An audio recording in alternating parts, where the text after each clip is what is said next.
Oi gente, aqui é a Biela e hoje eu vou começar uma nova sessão aqui no canal. É a sessão de livros.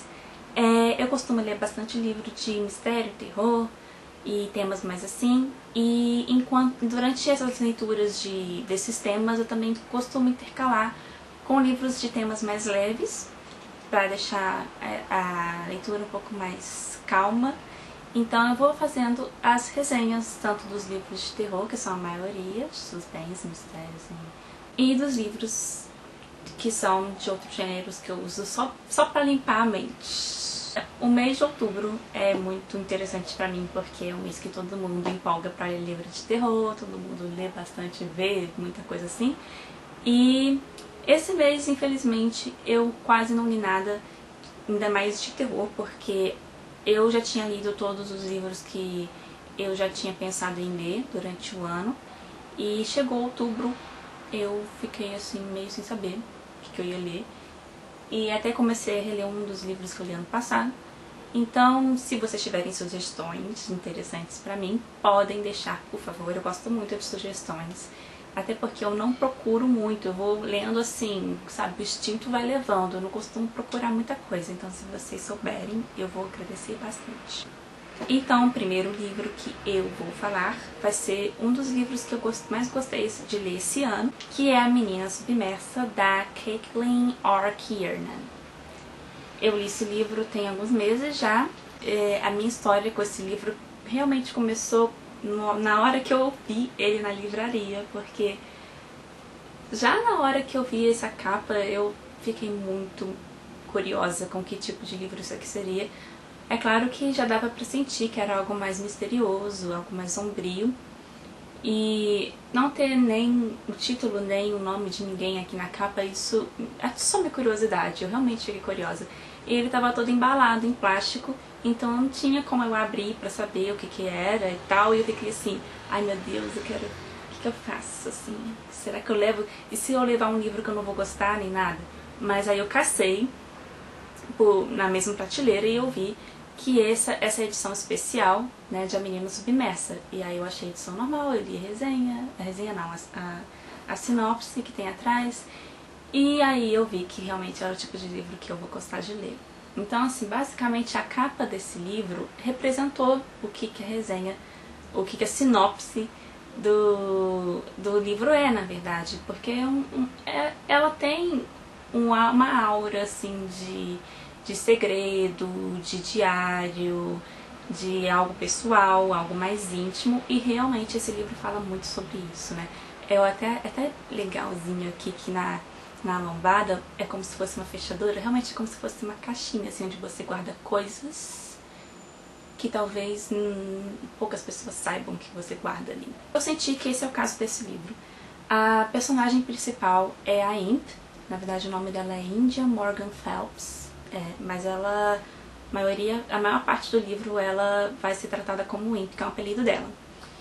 E a Imp tem problemas, ela é esquizofrênica, e isso é um histórico na família dela, né? A mãe e a avó dela também eram esquizofrênicas e as duas morreram porque a doença foi avançando e elas se mataram, elas se suicidaram. E a Imp começa a temer muito o futuro dela, o destino dela, vindo com esse histórico familiar e tudo mais. E aí, pra poder ela não se perder nessa mesma loucura, ela tenta se manter fiel ao que é real. Então ela usa, esse livro na verdade é um diário dela, que ela vai escrevendo todos os dias, e a forma dela tentar se segurar, sabe, ter aquela certeza de que ela não tá tá viajando totalmente. Como é um diário, como é pensamentos mesmo, ele não tem assim aquela urgência de te levar de A a B. Então o caminho que você vai lendo ali, né, o transcorrer da história é que é o interessante mesmo da narrativa. Então, assim, se você não gosta muito de personagens assim que vão ficar falando, demorando e tal, pra explicar, a descrição muito longa, e talvez você não goste muito desse tipo de livro, mas eu achei que isso é completamente ideal para a proposta né? Eu acho que não tem como você falar sobre seus pensamentos se você fugir um pouquinho do trilho. Pra mim isso não atrapalhou nada, pra mim isso não tirou meu interesse, inclusive a vontade de ler esse livro de uma vez só foi gigantesca, mas ele também é um livro um pouco difícil de absorver. A principal questão realmente vai ser a questão da tentar discernir o que é real e o que não é, e o que é factual e o que não é, e o que é factual e real. Então, a situação existem coisas que são factuais, então elas são reais. Existem coisas que são reais, mas elas não são factuais. E é exatamente essa a questão. Tem um cachorrinho abençoado, latindo tão alto. A questão é o que é real, mas não é factual.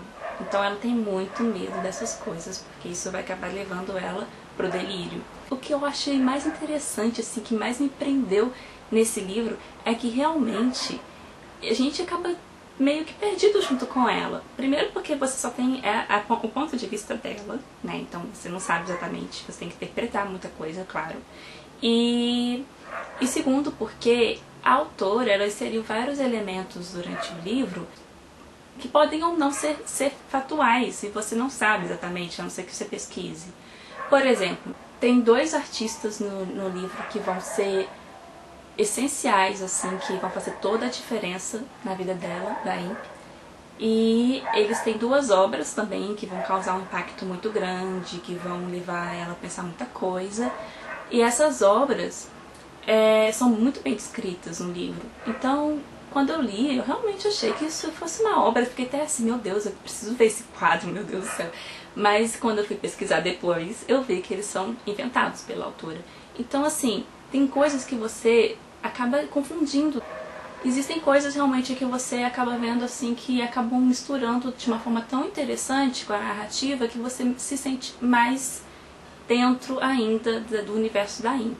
Assim como esses artistas, né, também existem outras histórias que a autora vai colocando, que você vai ter que entender se elas são reais ou não, se elas aconteceram ou não, e tudo mais. Eu pesquisei quase todas as histórias que essa mulher falou nesse livro, porque eu fiquei assim, Jesus Cristo, será que isso aconteceu mesmo? Ai meu Deus, deixa eu ver. Uma delas, que é uma história que eu fiquei até assim, um pouco assustada de eu nunca ter ouvido falar disso. Uma coisa que eu adorei aprender, né, com esse livro. O boneco que é usado para treinar respiração, para tentar reanimação de uma pessoa que afoga.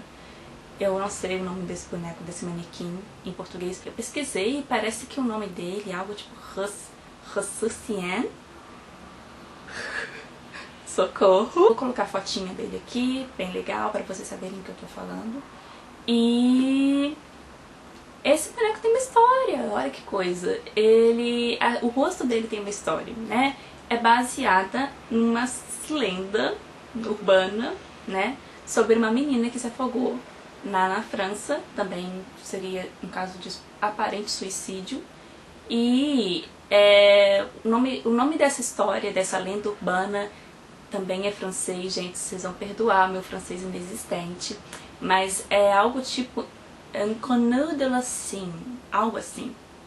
Eu vou botar um nomezinho aqui pra quem quiser pesquisar na internet depois.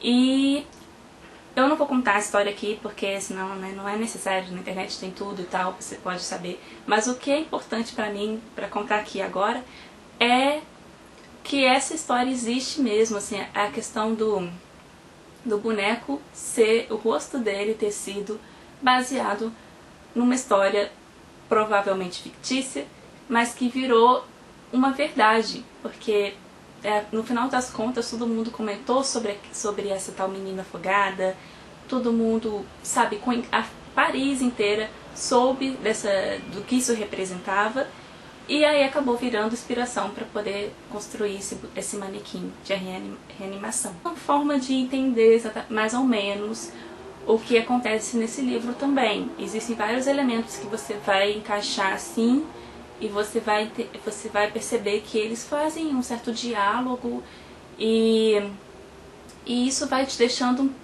deslumbrada, assim, né? Eu gostei muito, mas eu sei que esse tipo de leitura não é para todo mundo, né? Até porque muita coisa você tem que interpretar, muita coisa você também tem que colocar ali sua imaginação, o que você acha mesmo e tal. Mas só que a sensação que eu tive é que esse livro não deixa você na mão, assim. Não é igual aqueles livros em que você basicamente tem que... Você tem só, basicamente assim, tem que inventar mesmo o final da história. Não foi o caso desse livro, na minha opinião. No final da história eu consegui chegar a uma conclusão, né? Então, assim, pra mim isso é muito bom também, é claro, porque acho muito frustrante você ler um livro e depois você ter que inventar, sei lá. Eu gosto quando a autora deixa só uma pista, deixa assim, sabe, diquinhas pra você ir montando e costurando ali as suas interpretações, só que tem que ter um pouquinho de luz, se deixar tudo pra você inventar. Então, né, complica. Então, gente, basicamente é isso que eu tenho para contar sobre esse livro. Ele é bem bonitinho, eu nem comentei, mas ele é lindo. Ele tem essas páginas rosas fluorescentes aqui. Ele tem também por dentro, ele vem com uma coisinha, tipo, pra você colorir, pra decorar. E ele tem fitinha de cetim aqui também. E ele é muito bem feito, como sempre, né? A Darkside tem coisas muito interessantes nas edições dela. Eu amo essa editora, eu não vou nem continuar a falar muito aqui, porque senão, meu Deus, vou ficar falando o vídeo todo. Mas é isso, gente. Se vocês leram o livro, comentem pra mim, que eu vou gostar muito de conversar sobre ele. Eu adoro conversar e trocar ideias e pensar qual foi a conclusão que você chegou e tal, e saber, sei lá, eu adoro discutir essas coisas. E também não esqueçam de dar o like se vocês gostaram e de se inscrever no canal, porque eu também vou fazer outras resenhas de livros parecidos também desse mesmo gênero. Se vocês gostam, então eu acho que isso vai ser legal pra vocês também. Muito obrigada por verem meu vídeo e até o próximo. Beijão, tchau, tchau!